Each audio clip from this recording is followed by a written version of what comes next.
Next, H3051 and S2015.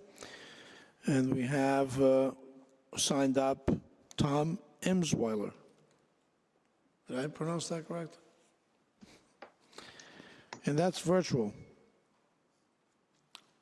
Tom Yes. Emswiler. Can you hear me? Is that correct, that pronunciation, Tom? Yes, you have it right. Emswiler.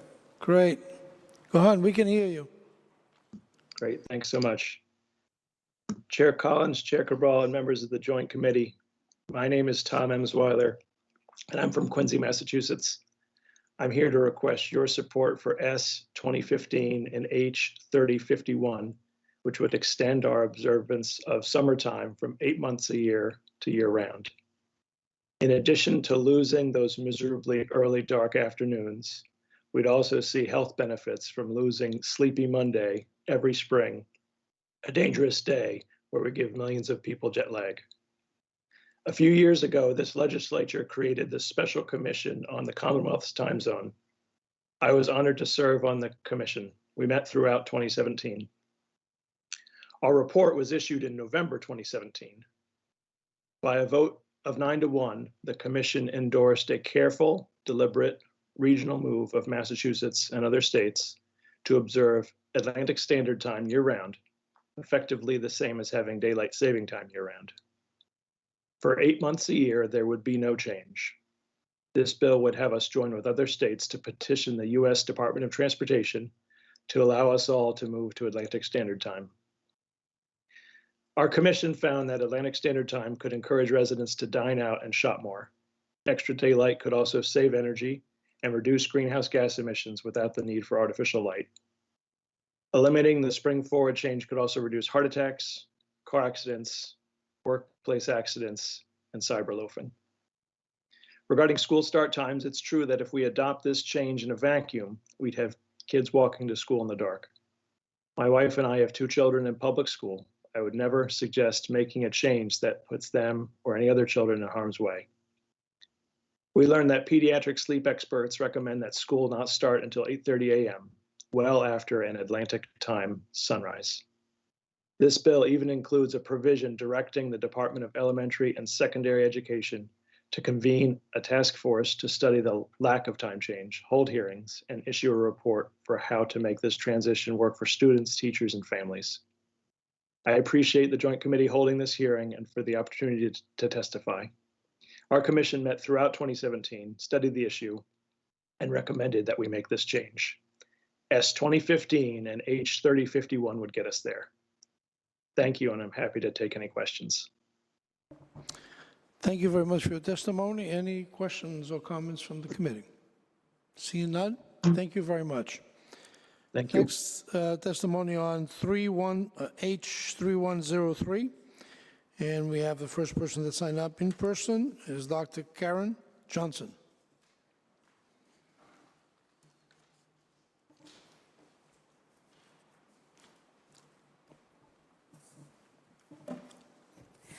Thank you, Chairman.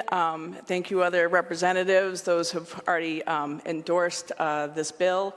I want to state my strong support for H3103 and the Senate Bill SD 2553 and my opposition to H3051 S2015 for permanent daylight savings time.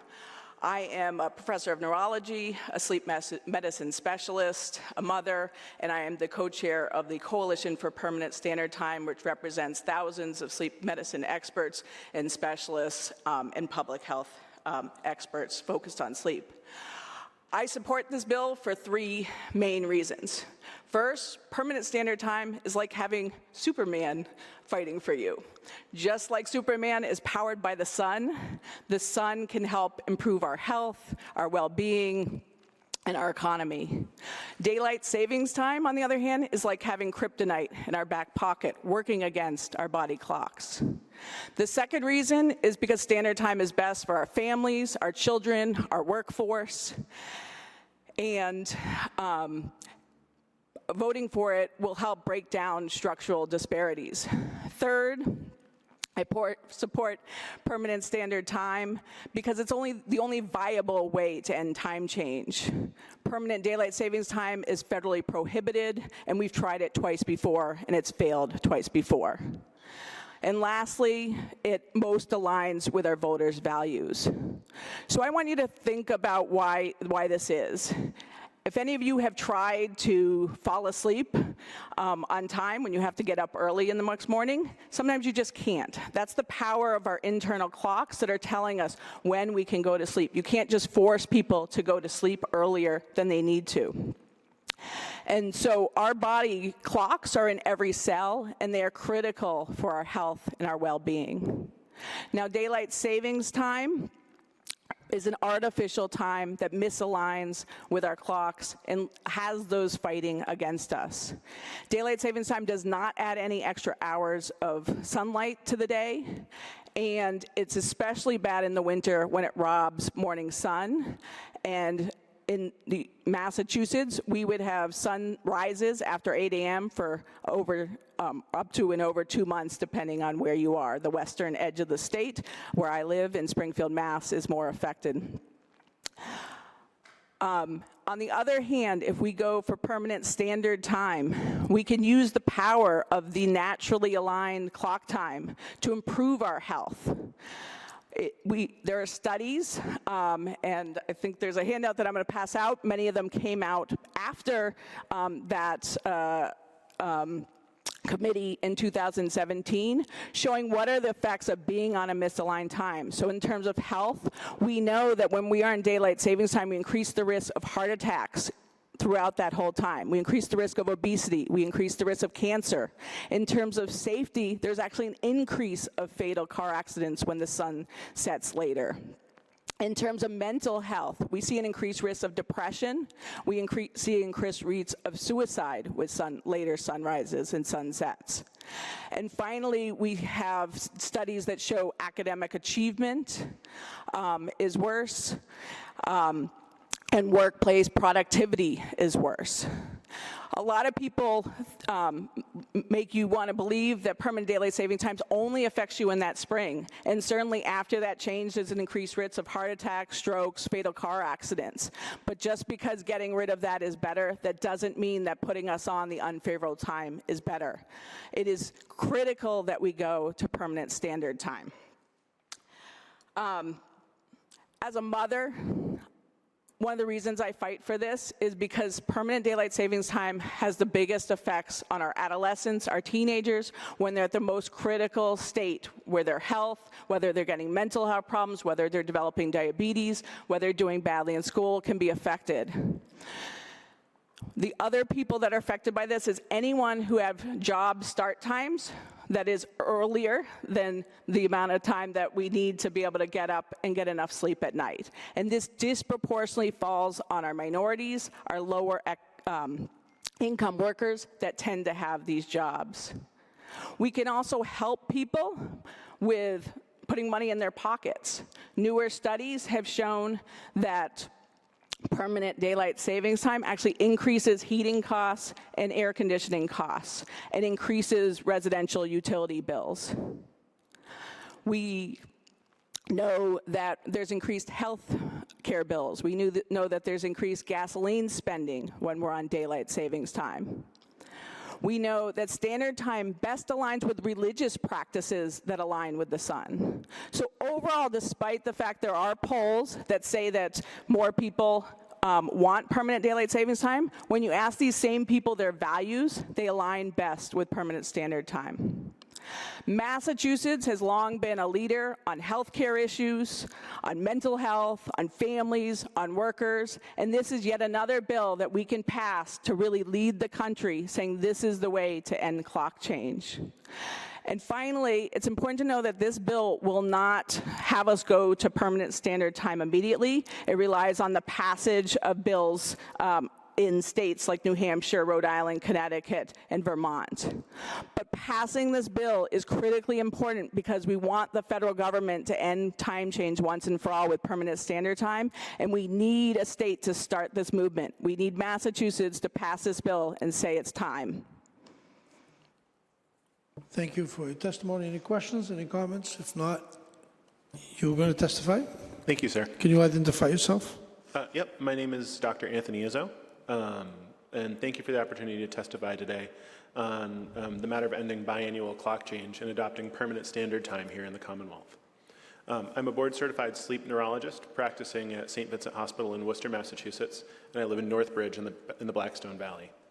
I fully support Bill H3103 and Bill SD2553, and I strongly oppose H3051, adoption of permanent daylight time.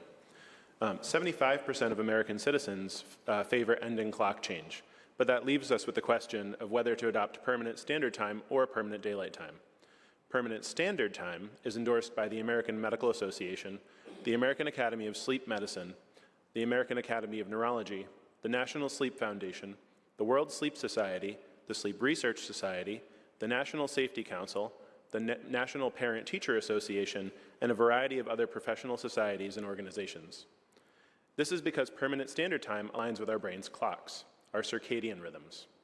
While the idea behind daylight savings time was originally to conserve energy and make better use of natural daylight, it no longer serves this purpose effectively. Instead, it disrupts our daily routines, interferes with our sleep patterns, and negatively impacts our health and our physical and mental health.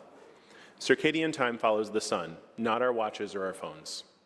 Making it darker in the morning and brighter in the evenings makes it harder to wake up and to fall asleep. This translates to a 19-minute average reduction in sleep at nighttime for adults, which has a variety of downstream consequences, the greatest effects of which are on those of us who have to get to work or school before 8:30 a.m., and this includes many hospital-based doctors and nurses. Studies have shown that not only can abrupt changes twice a year lead to increased risk of heart attacks, strokes, and traffic accidents due to sleep deprivation, but chronic sleep deprivation extends those effects throughout the calendar year. Sleepiness and lapses in attention can also cause safety risks like workplace injuries and medical errors, adding more costs to our already overburdened healthcare system. In conclusion, ending the semi-annual clock change in Massachusetts and adopting permanent standard time is a sensible and forward-thinking policy change. It will improve public health, enhance safety on our roads, and increase the overall quality of life for people in the Commonwealth. The evidence is clear that the current practice of changing our clocks no longer serves its original intended purpose and instead causes significant harm. I urge this committee to consider the well-being of the citizens of our Commonwealth by ending the biannual clock change by passing HD 3103. Let us move towards a more stable and healthier future by adopting permanent standard time. Thank you for your attention, and I'm happy to answer any questions you may have. Thank you very much for your testimony. Any questions or comments? Just for a point of clarification for me, and before we have two other people signed up on this. So, you want Eastern Standard Time, Eastern Standard Time. right? Eastern Standard Time. Correct, sir. To be permanent, so no clock change in the spring or now in the fall. Yes, sir. Right? So, all right. Because, you know, this is a very interesting topic, by the way. And I don't want to dwell too long on this. But I'm always curious, there's also a movement to change that, right? And also the idea that Massachusetts, especially, you know, that big arm of the Cape, is probably aligned better with Atlantic time than Eastern Standard Time. Actually, it's not. It's purely within the ideal time zone. So the meridian of the time zone has noon overhead, and all of Massachusetts is in that time zone within a half hour of the sun being overhead at noon when we're on standard time. So Provincetown is not close to Atlantic time? Even Maine is fully within Eastern Standard Time. Right. So Okay. everywhere has the sun There are within proponents that we a should half be hour. on Atlantic, right? There are proponents that we should be on Atlantic time rather than Eastern Standard Time. And, you know, so I think it's going to be an ongoing, interesting conversation that some of you are on one side and others on the other side. But I would say that some of the issues that you stated and I'm not questioning those. I'm saying is there are other thoughts around, especially around education, starting time of schools, really, could be done without any change to the clock. Meaning, does it really make sense to have kids start high school at 7:20 in the morning? Probably doesn't. It's not very healthy. So there are a number of things, and we probably would make more sense if school for high schoolers should start maybe around 9 o'clock, for example. That's more normal. That's what goes with their clock, right? So they can sleep better and longer. So there are so many things around this issue that I find fascinating. So I don't want to dwell too much, other than I want to thank for your testimony, and I guess at some point this committee has to make a decision.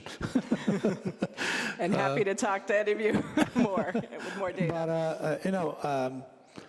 and being someone who has a high school kid, right, and who used to teach, or I used to teach many years ago as well, I had to open my homeroom at 7:15 in the morning. It's it's absolutely not normal, right?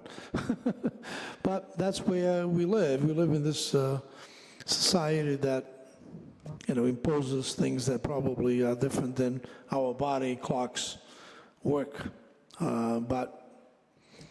And I don't know if we can resolve all of those by making a particular time permanent or not. So I think we can all agree that the clock change needs to go away at some point.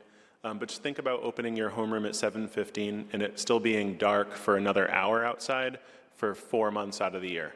That's what permanent daylight time would give you. And even if schools were starting after 8:30, in the winter, in parts of Massachusetts, it's only getting bright after 8 a.m., which means kids are still waking up, commuting, getting to school in the dark, and being asked for their brain to function, not only while they're driving to school, and we know that teenagers are the most likely to get into these accidents, but also then functioning in their first class. Thank you. I didn't realize the big difference between Eastern Mass and Western Mass on the clock, but it's very interesting that there is a slight difference, right? How many minutes? Is it a 10-minute difference? So for every 70 miles around where we are, it's about a 4-minute difference in clock or sun time to clock time. Right. So we're at the same clock time, but the sun is 4 minutes later. Right. Okay. All right. Thank you. That's interesting. I just I want you to know, I as a little kid, I lived in this place that the main clock was by the sun, right? They had this big stone, right, with all the Sundial. markers of all the, and it was positioned in a way that the sun would tell you what time it is, at least on sunny days anyway. And that was the only clock in town, right? So I thought that's why I think some of this is fascinating. Yeah. So thank you very much for your testimony. Thank you. Thank you, sir. So next we have Jay Pea, virtually. Jay? Yes, sir. Hello. Can you hear me? Yes, I can hear you, Jay. Go ahead. Wonderful. Thank you very much for having me here, Chairs Collin and Cabral and honorable committee members. My name is Mr. Jay Pea. I'm a software engineer. I am an amateur astronomer. I'm the great-grandson of farmers, and I'm the president of the nonprofit Save Standard Time. I'm here to offer any expertise, answer any questions about history, policy, current events, and especially I'd like to urge a yes vote on H3103 and SD2553, the bills from Puppolo and O'Connor, and a no on H3051 and a no on S2015, the bills from Keenan and Howard. Up front, I want to make clear that time is not arbitrary, but it is intended to be a measurement of where the sun is positioned in the sky. And that's what Eastern Standard Time does throughout the longitudes of Massachusetts. Atlantic Time is appropriate for the Bahamas, Puerto Rico, places far east in Canada, but not at your longitude in Massachusetts. Atlantic time would be equivalent to Eastern Daylight Time. Permanent daylight time is prohibited by federal law, and for good reason. We've tried it before in the 40s and in the 70s. It has cost lives. It has cost money.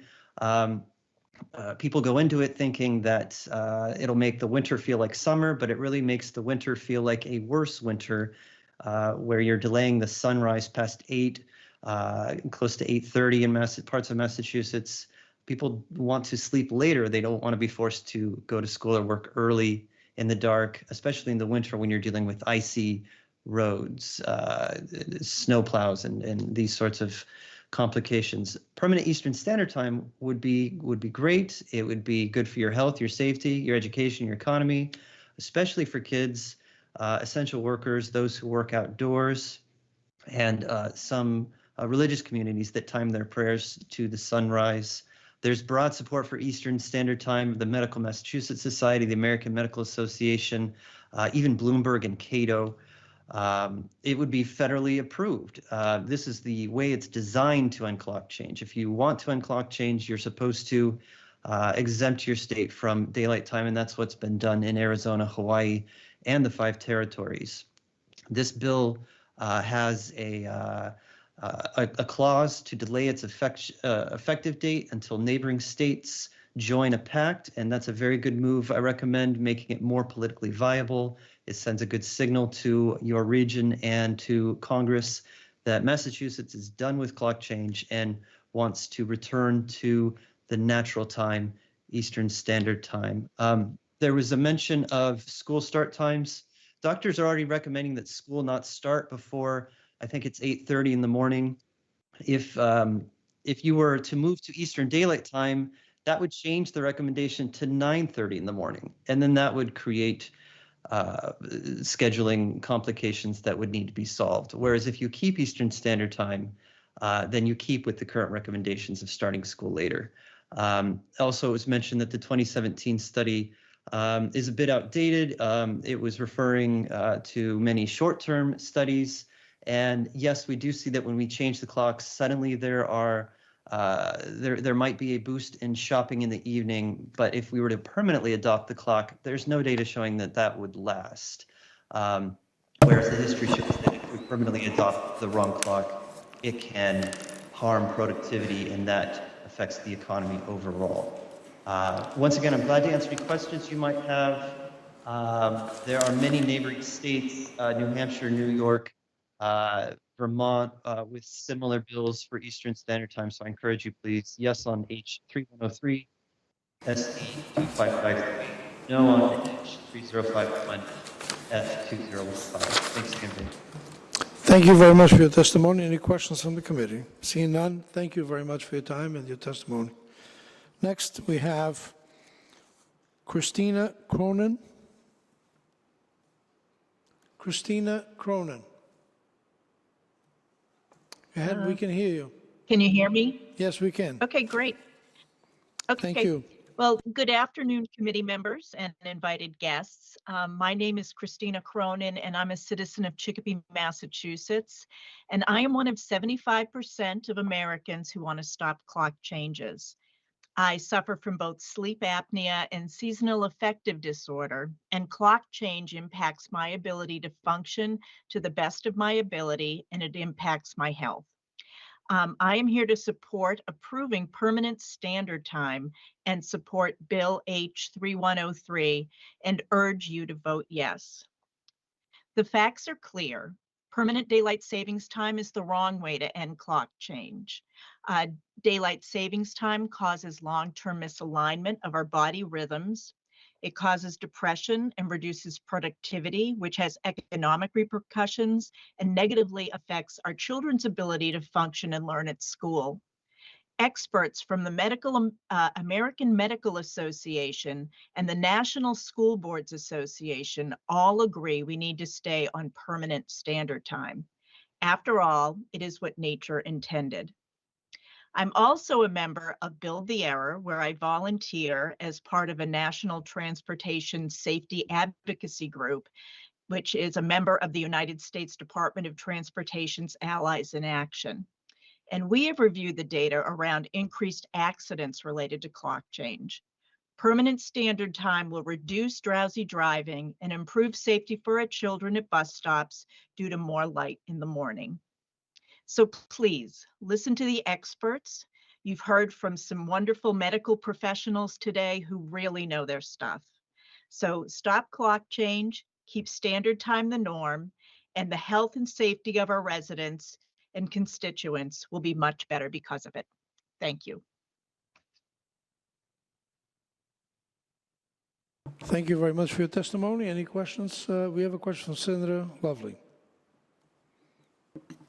Thank you, Mr. Chairman. Actually, it's not a question, but just a comment. Just listening to all this testimony from the medical professionals and the advocates today, this is a bill that I have paid attention to, but I have not signed on to. I just wanted to learn more about it. I, for one, when we spring ahead, really can feel the loss of that hour. It really, I would say it lasts about a week.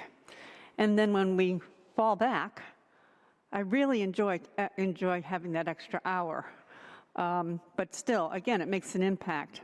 But I don't think that's enough to say no to these bills. I think that, this was done back in 1918 during the war effort, tried again in the 70s, I think, for energy crisis back in the 70s. And I'm not sure that there's a really good reason to continue with it because of the facts and the data that show us the accident rates, the heart attack rates, all of the medical issues alone that impact Americans across our country. Let's face it, we're all sleep deprived. We could actually use a little more sleep, especially our children going to school. I remember when my kids were little, and I've got grands that will be in school in the next couple of years, and those little ones, and right up to high schoolers, need more sleep. So I'm actually going to sign on to this bill. I so appreciate this testimony today. It's been very informational. Thank you so much. Thank you very much. Any other questions? Any other testimony? If not, thank you very much for your testimony. I think that was Anthony Izzo. That was you, right? Okay, so that's all said.